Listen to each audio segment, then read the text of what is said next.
Merry Christmas to you. Today is December 26th, and I would like to welcome you to Pathways of Hope.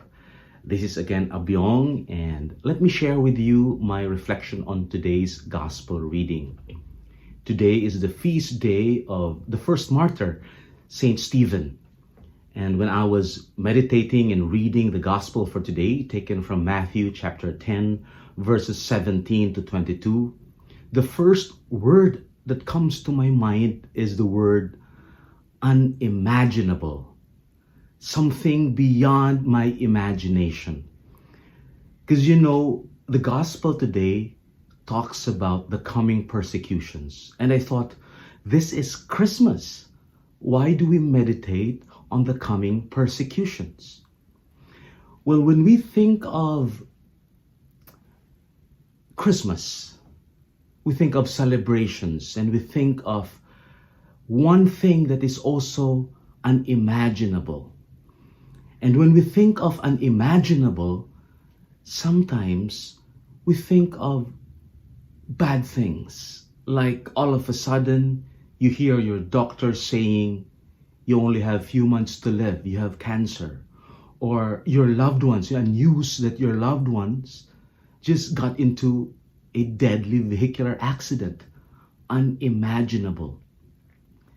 And today, as we celebrate Christmas, we also think about something that's unimaginable.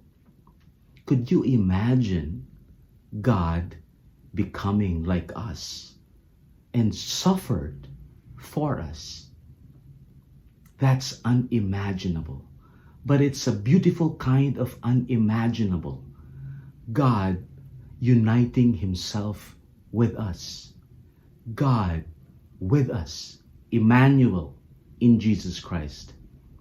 And as we meditate on the gospel for today, it talks about future or coming persecutions. It's like a warning. And in fact, it is a warning that even when people are trying to accuse us or persecute us, we should not be worried about what to say, because it is the Spirit of the Father who will speak through us. It is also unimaginable because we are invited to be united with Christ.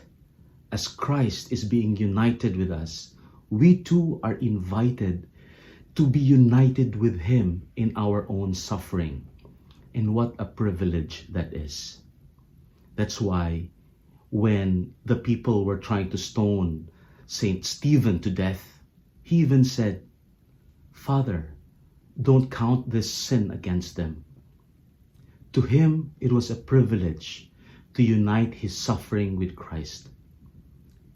Though unimaginable, it can be a great gift.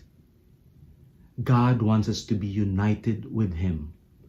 And it's also through our suffering that, like Christ, we too will be persecuted and at the same time be so united with Him.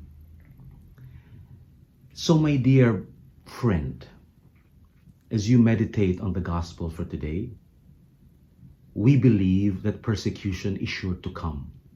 But let us also thank the Lord, for He is inviting us to something that is unimaginable, and that is to unite our sufferings with His. But He is the first one who did something unimaginable, uniting Himself to us. God bless us all.